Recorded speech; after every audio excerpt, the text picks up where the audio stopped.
Okay, happy Monday, everybody. It's July 12th, 9 a.m. my time. Prices of Bitcoin currently at 33,500. So as you can see, we opened a new week a little bit higher, and then overnight we nuked, right? I was telling y'all yesterday that if I had seen this area of the trend line and this 34,300 marker that you see right here, had I seen this kind of quickly bounce off this and take off, and that's really the area that I would like to have gone long. But of course, all this stuff happened last night. And of course, during the first couple hours that I was watching this, it didn't really look that promising. So I'm glad I did not enter a long position. Now, you guys know very well, I've stated multiple times that we are getting into an area of BTC where volatility is contracting a lot. And I stated this on my Twitter feed, right? Here is the historic volatility of BTC over the last year or so. As you can see, typically Bitcoin does not stay quiet for very long. Whenever you have a volatility drop, you typically have big upside movement of volatility to the upside or to the downside. So as you're seeing, once again, volatility is decreasing, and BTC is somewhere between 33 and 34K, and it's just contracting sideways and sideways, right? You could see visibly how the contraction of volatility is working. You could see smaller and smaller bounces, price action is tightening, ranges are tightening. There's really not a whole lot to trade here. So we're expecting a movement, a decision point to be made maybe sometime this week, I'm thinking. Simply because price is coiling, volatility is coiling, and we're basically getting into that middle to end part of the month, right? Where I would figure that maybe some options expiries are going to hammer price to the upside or the downside. I don't really know, but that's what I'm looking forward to. Now, when it comes to altcoins, right? Again, altcoins are pretty much doing the same thing that BTC has been doing. Some altcoins have been doing relatively well, but the biggest altcoin, which is Ethereum, a class on its own, though, is still really not doing a whole lot. Still under major resistance. It tried to climb above 2250, which is one of the other major resistance points, which is right here, as you can see. Every time BTC has come into this area, it's been denied pretty swiftly. So now here we actually put in a nice double top and we sold off. From that, we're kind of creating this bear pennant here. Okay, so if we're simply printing a bear pennant and we do a measured move from here down into the bear pennant, say we break down today, tomorrow, where should that take us? It should take us somewhere around $1,700 and some change, if you're simply just measuring that bear pennant. Okay, now if Ethereum is dropping that hard, that would probably mean BTC is going to head down further too. We open a new week, right? So let's get to the weekly candles. Let's go to this chart actually, because it's a little bit more clear on the weekly. So remember, I told y'all that on a weekly basis, here's kind of the stuff that we were doing, right?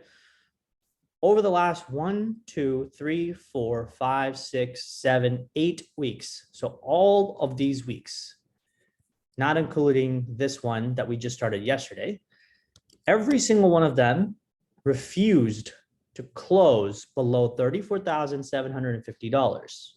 Okay, that's the marker that we had.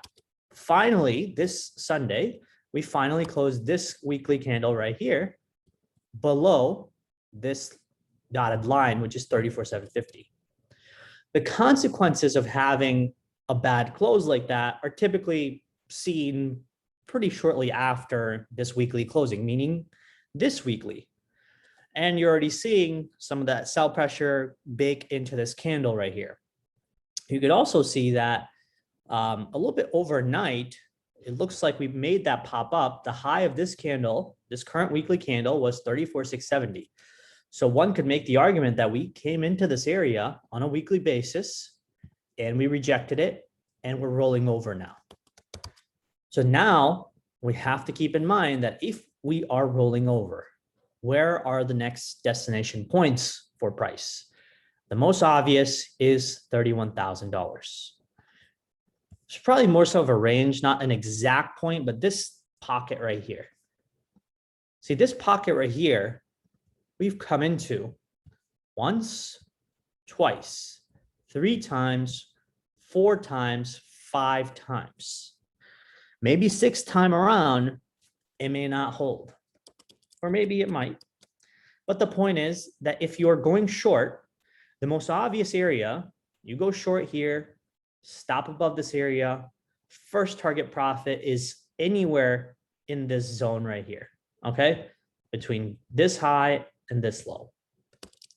That's how you should be looking at the positioning in the market. Now, at present moment, you guys know very well, in the advantage side, we are short altcoins. I am specifically short Matic. I know many members have messaged me and they've been shorting altcoins for a little while. So I want to short Matic because it looks kind of like one of the worst altcoins right now in terms of structure. As you can see, this is that bouncy ball effect I told you all about, right? So bouncy ball effect is you drop it from this height, it bounces up, goes lower, bounces lower until it kind of fizzles out. And then eventually, of course, in markets, what happens is this bouncy ball kind of gets so heavy. And if this is, say, the floor, the bouncy ball kind of breaks through the floor, which is exactly what we're thinking about, experiencing in this asset right here in our short position. So first target profit for me between here and here. So anywhere in this range right here between 94 cents and down to about 74 cents, that's really the area that I want to take profits. Now, I definitely want to go short in other assets as well, some of which I'm thinking about. One of which was Solana. I really like shorting Solana, but sometimes it becomes kind of a pain in the ass because Solana, when it pops, it like pops up really hard in a random day and just shoots up like 10, 20%. So I don't know if I'm fully wanting to pick that, but for now, I'm pretty convinced that Solana is going to break through this area. Like, see, this is the strong support for Solana right here, in this area. And I think if we're going to head down, probably going to head down like in these lows right here. So if that's the case, let's just say, the top of the range right here, that's at least an 8% drop. The bottom of the range somewhere down here is somewhere between, 25 to 30% drop, right? So that's a pretty good position for going short. The other asset that I really, really like shorting, and I've shorted a bunch of times, is Doge, right? I mean, Doge kind of looks very similar to Matic, just a very sort of sideways bleeding price action. I kind of expect Doge to just kind of keep going down, to be honest. So this is a good kind of price action that you want to go short on, okay? So the point is, though, that of all the scenarios right now, there are very few long scenarios, but there's very many short scenarios. Now, the few long scenarios I've spoken about before, I've been talking about SNX since it was like way the heck down here around $11, right? It made a nice move towards 12 or 13. I've been scalping this up and down in one of my other accounts, but I'm not really seeing a reason to hop into the SNX trade with the 5K counter on my main account, just because, I don't know, I don't want to take on that risk of the markets being so shaky, and I don't know what that's going to do to SNX, right? I like having a large trend to follow when I'm jumping into positions. I could have easily made some money on this in the 5K account, but again, yesterday I was busy just watching Wimbledon, watching the Euro Cup. There's going to be times where you're just kind of busy over the weekends or busy in life, and you're just going to miss these moves. But you guys know very well on the advantage side, right? I had pointed this out to y'all multiple times in our DeFi analysis chat right here when SNX was clearly at $11 or so. And then in our previous video, I think it was Friday, if I'm not mistaken. All right. Even our indicator was giving us a potential for SNX to start making its move towards the next resistance point, which is, let's see where that is real quick. If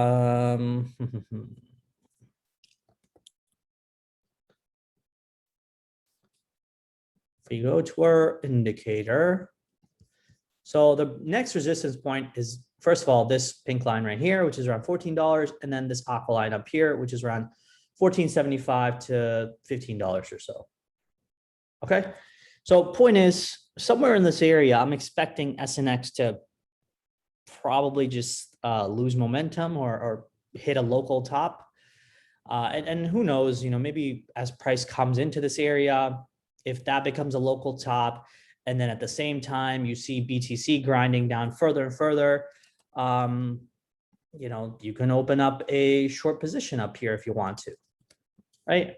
You don't really want to fade this kind of really strong price action, especially on the daily, because it can sometimes be really detrimental to your whole account, just because you don't know how high prices are going to go when things are on a parabolic tear. So I try not to jump in the middle of like a fiery move like this. But the point is, I'm just letting y'all know. Now, Compound, another one that is looking like it's in the initial stages of SNX before it broke out, right? This consolidation before hopefully maybe a move higher. Even with Compound, I was kind of looking at this market and I was thinking, well, Compound is already kind of into this resistance area, and there's this liquidity sitting above this high right here, so darn close. I see this high right here. Let me map this out for y'all. See that marker right there? That's around $585. I figured it was pretty close, right, from here to make a nice swift move up, but that might take a couple of days. And I don't know if BTC is going to go sideways for a couple more days, because effectively these altcoins are able to move up because Bitcoin is not completely nuking, right? Bitcoin is moving sideways, and that's why some of these altcoins are doing relatively well. Like if you look across the board, what do we have? Like maybe 5 or 6 of these in the green and majority of them in the red, right?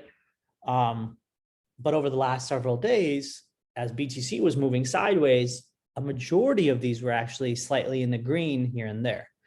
So that tells you that, okay, well, when Bitcoin is moving sideways on days like this, or over the last week or two, some of these altcoins were having on and off, green days. But now that we're at a peculiar point of knowing that a decision point is coming from BTC, it might not be so wise to be heavy in a long position.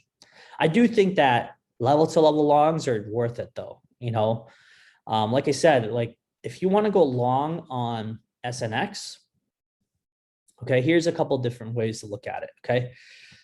First of all, I would personally love for SNX to, I would personally love for SNX to come back into this area, like this, sweep, reclaim, then take off. Beautiful long entry on this reclaim. You could place your stop like below this low if it does come, or somewhere down here. And then you take that trade to $14 to $15, right? Now, if you want to go long right now, that's also okay, but just know that your stop is going to be in a vulnerable area, which is this low, unless you want to keep your stop down here, which is before this consolidation and then this big pop. That's the most ideal place where you probably will not get wicked into, right? So I'm just giving you options, what you could do. But the reason I'm focusing on SNX is because it has momentum in the market. And typically what happens with a lot of people is, when you see something go up quite a bit, the first thought is, well, it's already gone up so much, I don't know if I want to jump in right now, right? See, I think the logic behind that is a little bit flawed, because I tend to think that if something is moving up this strongly and we still have our resistance levels above us, and say the BTC market is still moving sideways, I think it's better to take a statistical chance that the momentum will follow and that you follow your technicals towards the next resistance target, rather than hoping and thinking that, well, what's the next SNX? What's the next laggard? Like, is it Luna? Is it Rune? Is it Link? Is it 1 inch? Right? You don't need to worry about this. It's very simple. Follow the one at the top of the list. And if it has momentum on a 4-hour, on a daily, and you still have resistance well above you, okay, you got to take your chance. Now, of course, BTC could nuke and it could kind of ruin that movement, but you got to take a chance at some point, right? So the point is that in situations like this, you will find longing opportunities, but again, not necessary that you have to take every single one of these longing opportunities if it comes. It's also okay to just wait the bleeding of this market, because again, there really is not a trend in the market. No matter what anyone says, like, oh, we're still in a bull market and we're going to go up and, you know, Bitcoin can't go down further. No one knows that. No one's going to tell you like, hey, I'm willing to put, you know, majority of my money on this. And if they are, then they're basically gambling anyway. And what's the point of that, right? So statistically, your chances are better that you wait for the market to kind of figure itself out. You can take level to level moves here and there in assets like SNX, maybe even Compound, maybe even, you know, Axie Infinity, which was doing relatively well, right? You can buy on the pullbacks if you want to. The other one I was watching was for the long side, Alpha, right? You can watch Alpha as well, okay? So if these assets are something that you like and you want to follow them, then, you know, these are probably the only ones you can catch on the long side. Other than that, you can basically go short everything else. Okay, are there any questions?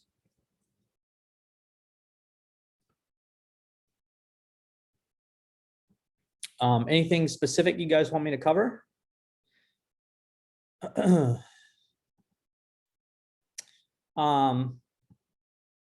Let's see. I'm trying to figure out if there's anything else on my Twitter feed. BTC dominance. I told y'all, you know, when Bitcoin is kind of printing these higher lows in terms of dominance, like I'm kind of expecting BTC to trend up the dominance. And if Bitcoin price starts to trend down, that means it's probably a bad thing, like a very, very bad thing for altcoins. Because if dominance is trending up, that means the percentage of BTC relative to the percentage of altcoins is going to go up. And the only way that can happen when Bitcoin goes down is if Bitcoin is dropping, say 1, 2, 3%, and altcoins are dropping 5, 10, 15%. That's how dominance can go up. What are you looking at to add to your Matic position? I mean, I can probably just add now. As soon as I get off this call, I'll add to my Matic position. I'll let y'all know how much I add, but you know, I think it's probably a better decision to start adding to more short positions on these altcoins.